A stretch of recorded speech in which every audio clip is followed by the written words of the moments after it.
and so on.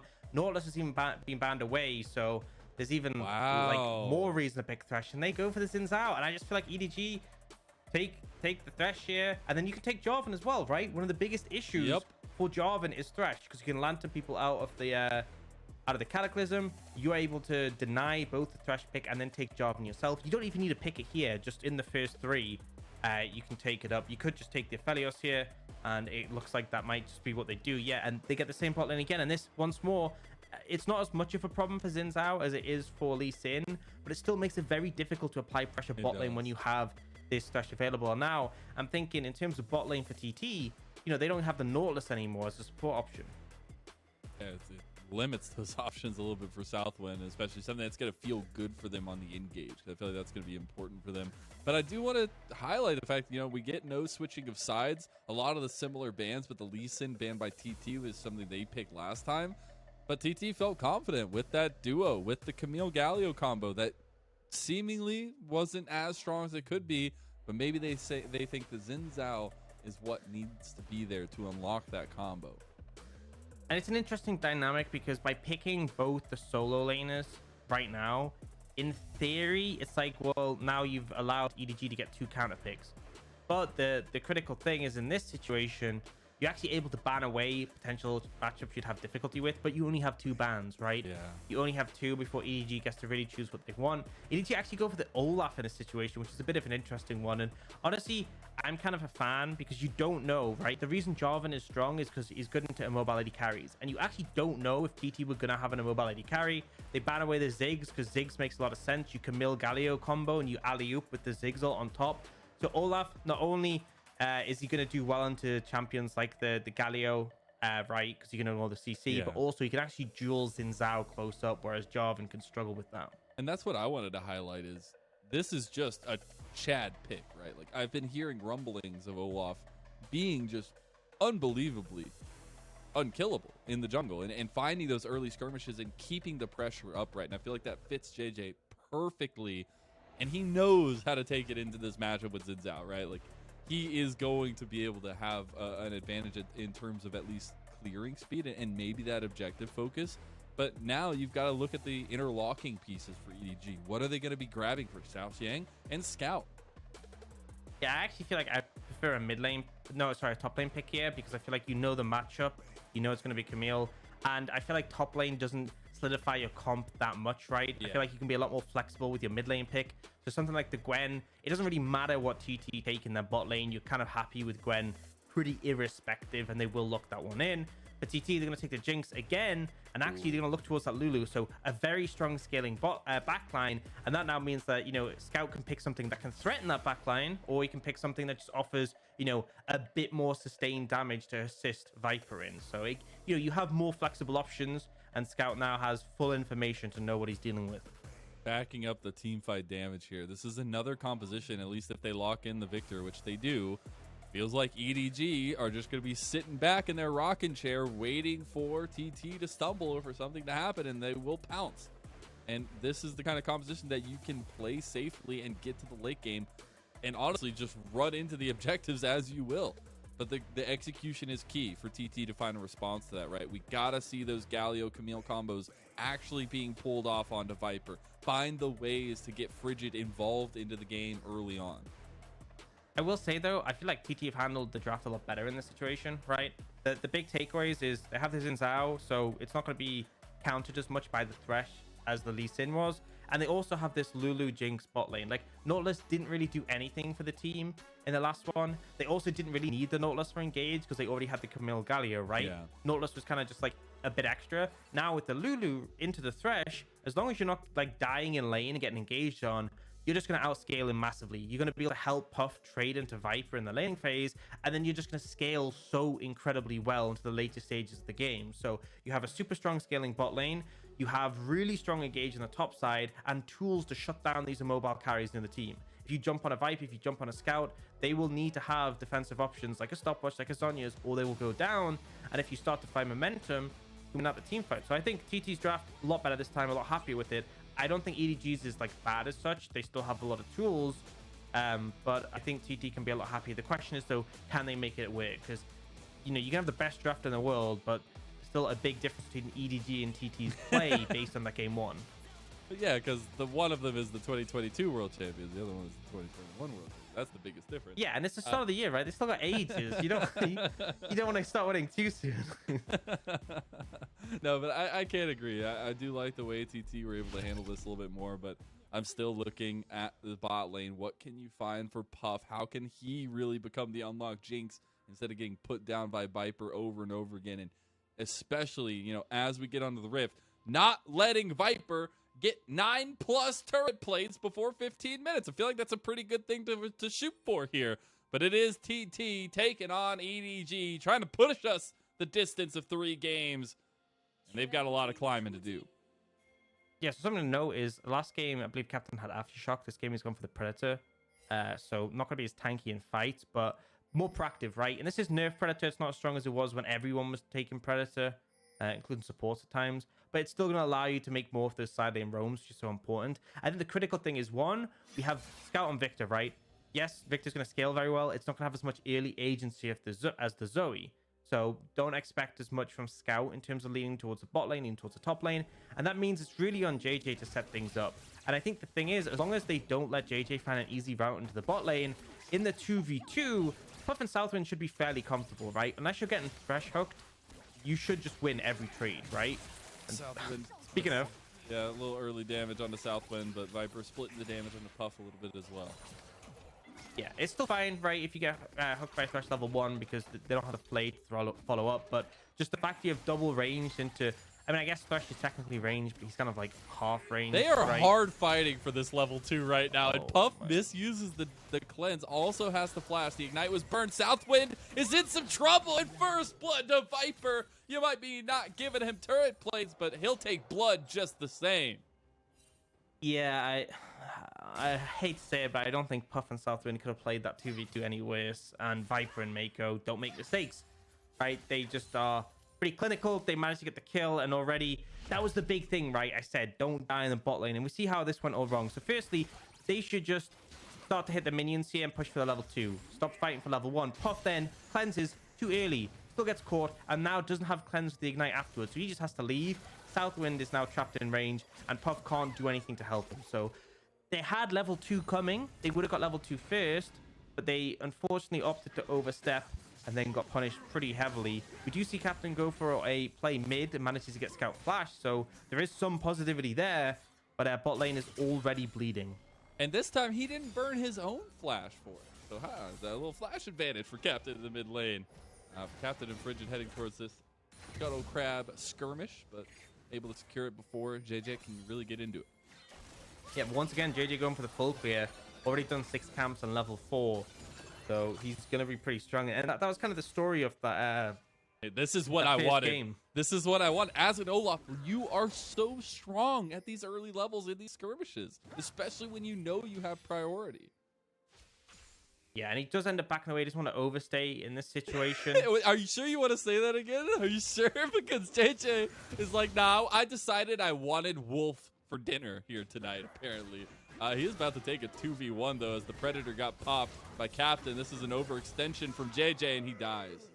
Yeah, I'm going to repeat what I said. He doesn't want to overstay in this situation. He opted to, and then it's so easy for Captain just to roam down, right? Even has the Predator, and you're not level 6. At level 6, Olaf can kind of ignore the Galio a little bit and just focus on killing the Xin Zhao, but 3-6, you actually do have to respect CC. Trying to find his way, wiggle his way into the lane here, but Southwind Puff keeping the pressure on. Be able to clear those minions. You've got Scout heading his way down. Get a little bit of help from the mid laner, but again, Scout just showing that willingness to roam, to get off into the side lane. Yeah, the EDG, they're making it so difficult because, right, they have a control ward in the river that makes it really easy to find ganks coming in. They were freezing the wave in front of the tower. I can't see if Viper's keeping it frozen or if he wants to bounce. From the looks of it, he's keeping it frozen there. So GT's bot lane weren't able to crash, right? They are just missing farm, right, as they're walking back to lane. But also, when they get back to lane, they're going to have to push the wave in, right? And if they try and push the wave in, they're going to be overextended. And if you look on the boss side of the map, Jiejie is already there. They already have a control ward in the river. It's so easy to set up a gank, especially since Puff has no flash and no cleanse right now. And you see the pings coming out. I think control ward and Southwind, they might wait for him to ward and kill him, but instead Puff. Okay. What can Puff do? They waited not long enough there. Puff scouts them out. No, he's on the other team and will. But it's like, look at the wave. Yeah, it's so doomed. Like it's so doomed. Yeah, like, I mean, Puff doesn't die, but, you know, he's just losing gold for free. Unfortunately, the wave is now going to bounce, right? But you've just lost 15 CS for I mean, just because the wave was in a good spot for EDG, and EDG capitalized. And it's what you love to see, right? Is when a team plays around the waves effectively and looks to garner those slight advantages. Now, TT in return, because they went for that vision sweep, and also because, you know, they had Frigid available, whereas Jiejie needs to reset and go topside. They're able to pick up the dragon for free, but in a lot of these situations, early gold is a lot more valuable than an early dragon. Absolutely, and we saw the lack of focus on dragons last game as well ended up in EDG's favor. So we'll see if TT getting the earlier dragon helps. You can always pick up dragons later, right? As long as they're not getting soul, you're not too concerned.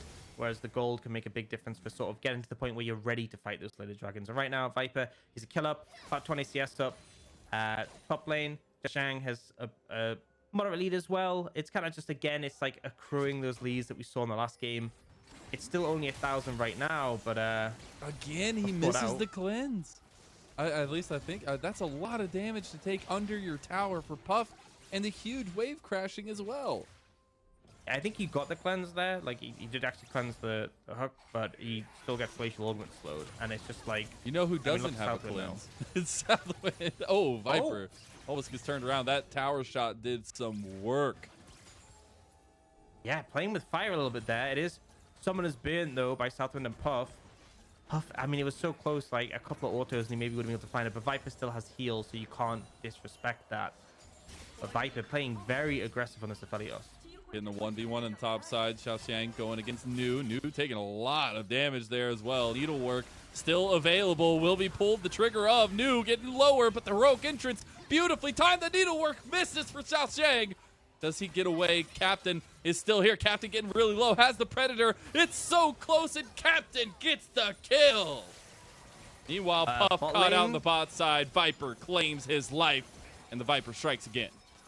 How does Puff even end up there? I mean, I have no idea. I'm sure we'll see in the replay. But the top lane, New sets the bait for XiaoXiang. It's close, right? The healing was coming in, and Captain has to kind of run in circles. He had no mana, no cooldowns. You have to wait for his passive to be up again, and kind of just runs in a circle and pops Predator. So pretty funny one, but they do secure a play. And overall, TT, their top side has been going pretty good so far. But we've got to see what happened bot lane. How did this end up happening? And it's just... Oh, it's just a bait. It's just a bait. It's literally just a bait. No, Puff, just reset. You're so greedy. Oh, man. That's so greedy. You're so greedy, man. Just reset, please. You literally are just giving him free gold. All right, now we get the setup in front of the Rift Herald. Will be spotted out by TT, but nothing they can really do about it. EDG securing their first neutral objective of the game. Yeah, and again, that's just a way you can translate into even more gold. I have no doubt who will be on the receiving end of those plates. I'm not going to give out any points for predictions as well.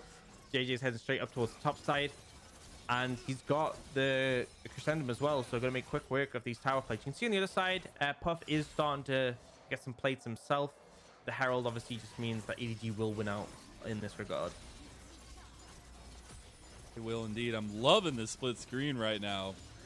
Jiejie holding on to the Rift Herald till it needs to be dropped, but there it is. It's going to be perfectly timed. Get that first tower for EDG. Yeah, a little closer. A ton of gold here. I thought they were going to get it with the full charge. But okay, taking a little extra shots there, but more gold dumped into Viper's pockets, who are literally just waiting there with open arms. Yeah, and he's 1,700 gold ahead of Puff already. It's once again, it's gone similarly, right? I honestly feel like TT, it's gone a little bit better than last time, right? New has the lead in the top lane. Frigid isn't quite so far behind. Mid lane is doing okay, but this bot lane is just, it's a problem again, right? Viper is so strong right now. He really is. 4 plates were secured by Puff, so trying to make a dent in that gold deficit a little bit more, but Viper has just completed his Gale Force.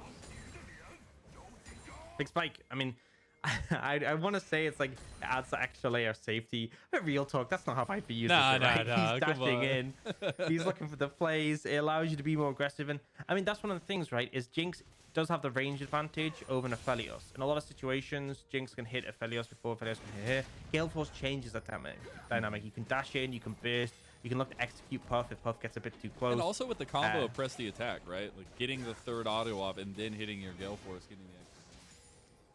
Yeah, I mean, I think we've seen a bit of press the attack in the recent few days. It does allow you to be very bursty when you get up close. Yeah. And when you have the right guns, you can proc it very quickly. Honestly, I felt like if Meiko continued right there, he was going to get that hook, that sweet spot in between the tower and the wall, but not going to pull the trigger on that. Dragon is coming up in a few short seconds. Jiejie already making sure to show his face there. That's one of the great things with Glacial Augment into Cleanse, right? Is even if they cleanse They're the hook, they're still slowed, right? And you can't cleanse an effect on the ground. It's just there. But you see Jiejie moving in. Frigid might have to be a little bit careful, but he just have backup from his team. This is full 5 members on the bot side of the map from TT. EDG can TP XiaoXiang in, but it would have to be a turret, right? It's pre-14 minutes. Ooh, Oh, flash my from lord. Puff almost gets decimated by Viper. The Dragon is secured by TT after it all. So the Dragon's secured, right? That's 2 for TT, but they're still down in gold, and EDG have kind of just focused themselves on that instead. Meiko and Viper are playing so confident right now with Jiejie coming down as well. They had 3 members collapsing on them. Viper kept pushing the wave because he knows he can. Yeah, absolutely. I mean, he has the backup from his team. He knows he has the lantern to get away. He's in a pretty safe position. And actually, Box landing. Oh no, the Crescent Guard as well. The heroic entrance to come down on top. Now it's a 4v3, but it still feels like it's in favor of EDG. You know what? I'm just going to say, if this was like last year, they would have TP'd the Camille in behind, right? And that's the thing. This is why Viper's flourishing in this meta, because he knows that isn't a threat. He can play so aggressive because he knows there isn't anyone who's turning up behind him. It's only what he has to deal with in front. It's a very, very tense stalemate in the bot lane. 4v4 action, but nothing getting done just yet. And again, it's all about that TP play. It's all about not having those resources, that option to make something happen, to force a play under tower. And we do see that TT just have to back off, not really able to do anything in this situation. And it's just, again, it's not as bad as it was because things were dire in the last game, but it's still a pretty significant lead built up by EDG, and it's almost a 2,000 gold lead between the AD carries. Just shy, it's very close to. So Viper's extremely strong. He's a level up on Puff as well, and it's just going to be constantly Puff being on the back foot. Now, there is a saving grace, right? This time we have a Lulu, and you got to think of the Lulu as like in the late game team fight, she's just going to essentially function as like a big lump of extra stats for the Jinx. So we are going to see a situation where Puff will get extra value out of that compared to Viper, but it's not necessarily going to be enough to overcome it. And I really like the Kraken Slayer pickup here for him. I mean, there's a lot of beefier members in the front line, especially as the game goes on. And I think the Kraken Slayer will be very, very nice to actually get some chunk damage onto those members. And just the attack speed, I think Kraken Slayer is just, I personally think, unless there's like an extremely good reason to be going Gale Force, I think that you just take Kraken Slayer because it just does, the attack speed you get from the Mythic passive is so significant. The true damage is great, and to be honest, like, it's flat true damage, so it's not amazing at taking down tanks, but obviously it ignores their resistances, and against squishy targets, it's just extra damage, right? It's a very stat efficient item. The trade-off is like with Shield Bow, you're a lot more survivable. With Gale Force, you have the active, which is, it's hard to measure the value of that. I think for a champion like Jinx, who can stay at max range and just stat check you, it is really a valuable one. Yeah, it definitely is. JJ making Frigid hate his life a little bit in the jungle right now. He's taking the Krugs, took the red buff, and every time Frigid seems to show up in his own jungle, JJ is right there to answer. Yeah, and EDG's going to pick up the second tower. Not as many plates this game for Viper, not as much gold received off towers, but still a pretty significant amount. It looks like TT are actually moving towards his Herald on spawn, so they're actually ahead of the curve on this play. They should just be able to pick this one up. We'll see if EDG trying to contest. Question mark pings are coming in. TT, can you get this in time? I'm not even necessarily sure. I think instead, although EDG are going to go for that mid lane tower, we'll see if they end up collapsing. No, they're just going to take the tier 1 mid, and now it's up to TT to try and stop them. Scout trying to put the gravity field down in between the retreat path, but now flanks potentially there for TT as the tower not going down. Yeah, so I mean, TT were ahead of the curve in the play, right? EDG couldn't get there in time to stop the Herald. Instead of going for the fight, they went for some damage on the mid tower, but they weren't able to actually take the tower in the end. So TT doing a pretty good job of defending and accruing a definite advantage there. But we do see EDG pushing mid, and actually, I'm not too sure on this decision, right? Frigid just walked into his jungle. SouthWind just went for a reset. You're just giving up the mid tower for nothing, right? You just defended it. Why leave it? What was the point? I guess their main focus is the dragon in 40 seconds, but you know, I feel like sacrificing mid tier 1, maybe not the best play. Either way, they will get a reset be on the map quicker. That's the trade-off, right? You lose your tier 1 mid, but you are on the map quicker. SouthWind now has a full Sightstone with 4 wards in. You can start to establish some vision around the dragon area, and they really want this dragon. That's their win con right now. Is the Dragon Soul. They've sacrificed gold in this game, but they're like, if we can secure the Dragon Soul, that's enough of an advantage. And honestly, Ocean Soul is a bit of an inconsistent one, because if you have a squishy comp, it's not super valuable. But when you have bulky champions like Xin Zhao, Camille, Galio, it's actually really valuable at making them even more durable. Yeah, it would be a fitting piece to try to find their way back into this game, right? The Rift Herald spawned in mid as a bit of a distraction as they start up their Soul Point Dragon. Topside getting taken down by XiaoXiang. Unleashed TP is there, and there's the trigger pull after the tower is already taken. Frigid all by himself in the pit. It's just dragged out and killed.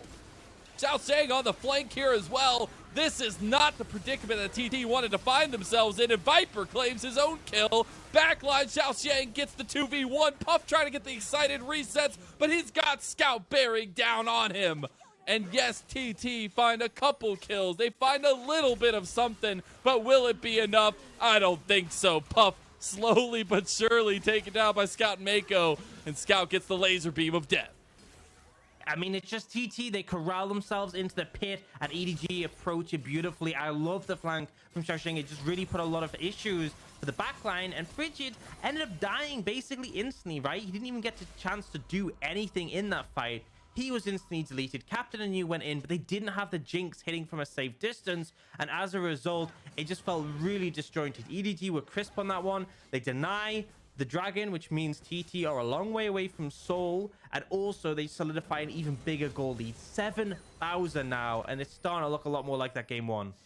Really is, and they've got a little bit of time if they want to match the timing of the first game, but EDG are definitely taking what TT give them. And that's where I want to go back to the thought process we had at the beginning, where we're kind of saying, like, EDG is just kind of sitting around figuring out what's happening, and when they know what's happening, they pounce, and it's happening yet again, so stalwartly so. And we'll see the replay of that fight. Yeah, I mean, look at Frigid. He's basically dead instantly before he even ults. You see XiaoXiang on the flank. The polymorph comes in from SouthWind. It's a flash polymorph, but XiaoXiang actually uses his W instantly to deny damage, and then he's kind of having that 2v1 there, and Captain and you go for the combo, right? But it's just too late in the fight, right? And also they don't have Puff hitting along to assist them. That's the goal of this Camille Galio combo, is you kill someone, you chunk them out, so Puff gets a reset, and that's when you find momentum. But that just wasn't able to happen there because the Gwen was on the flank, because the Xin Zhao was already dead, and now it kind of feels like that goal difference, once again, way too significant. So even if they do find a good fight, they're just too far behind. Yeah, it's so difficult to play back from these kind of moments, right? Like, you see where Puff is like, okay, if I can just get the kill on XiaoXiang, like, I can reset, I can get my excited, I can go into the rest of the fight. Turns around, his team is no longer there, and EDG are knocking on the door yet again of bot lane. They might look for something here, actually. DG, they're executing it. They got the heroic entrance on top of it. The AoE is down. Scout is dead. And you've got some decent damage from Puff, who's just trying to lay in some rockets. But look at Jiejie, who's just sitting behind him. It's like a rock between a hard place, and Puff is going down. 4 members strong of EDG surviving at SouthWind. The only member of TT, okay, make it 3 EDG members. SouthWind is able to take down Jiejie. Just had to cast a curse for me right there, but TT are in dire straits here, Aux. Yeah, I mean, it's a situation where they saw the opportunity to jump on Scout, but critically, Scout has the Zonyas, and then he buys a ton of time. Viper is then in position to answer back, and the AoE from the Aphelios, especially as he had that Infernum. I mean, look just how it goes down. So they managed to find this initial pick. New finds opportunity, but again, the Zhonya's is a great counter to this combo, so he doesn't actually get hit by initially. And although he goes down with the Chaos Storm and the Infernum AoE, everyone just gets absolutely shredded. And then Jiejie's in this position where he's like, okay, you can't run away. You're between a rock and a hard place. And you see Puff tries to turn around, but Viper's already bought a stopwatch. He has the enough gold to buy an answer to the combo. And then Jiejie just attacking XiaoXiang. Why not? But now you can actually see Viper's changed his stopwatch into a GA. So that's the thing. This is the luxury of being so far ahead. 9k gold up is that you can buy defensive items and still have more damage items than your opponent. It's the rich man's stopwatch. As you see, Baron secured by EDG. And I don't even know if they want to reset here. Looks like they just want to keep pushing. Maybe they want to do a better time than game number 1. Yeah, well, I think they don't need to, right? Because they didn't actually spend too, they didn't actually get too much gold. They just come off a reset. Yeah, exactly. And then they'll only have like a little bit in pocket. TT's just like, please hold on. Like, I just need a moment. Like, let me catch my breath. A moment, more than a moment. Let's be real. A lot of time right now. I mean, that's the thing, right? Puff hasn't even finished his second item. Viper has 3 plus a crit cloak. Yeah, it's a bit rough. And you do have XiaoXiang in the top side split pushing as well. So it's a 4-1 setup for EDG with the Baron minions aplenty. Now they're kind of splitting between the two, but Viper is sure to get that inhib tower. Now let's start working on the inhib, potentially one more auto tech from that cannon. Now XiaoXiang gets the engage onto him. There goes the Galio Camille combo. XiaoXiang dies, and it's a 4v5 now. Jiejie just kind of waiting there to not take the tower shots, but New does not die. Viper goes in for the Moonlight Vigil, but does not hit it. They are playing hyphy right now, Aux. Oh my god, SouthWind just went melee range to block the ultimate, tanked it, allowed his teammates to escape. And that's the thing, right? Viper doesn't have Infinity Edge. He's not doing quite as much damage as if he had that item. He's still doing a lot, don't get me wrong, but not quite enough to just one-hit SouthWind instantaneously. I like the play from TT, right? That's what you got to do. You don't win a 5v5. You probably don't even win a 5v4 at this point. But a 5v1, that's doable. And that's what they look to take there. Shut down XiaoXiang, who has now bought a stopwatch, right? I was kind of waiting to see, because obviously the scoreboard dropped away to see if he had a stopwatch in his inventory. He didn't, because obviously he would have used it in that situation. They just go for this aggressive engage. You know, they get the ult down, they get the combo. The Galio doesn't actually connect because he's obviously hitting from a distance, but then it's trying to, at this situation, like, okay, we got to kill, but we've been a lot. We need to get out again. But watch SouthWind here. Flashes to block the ultimate.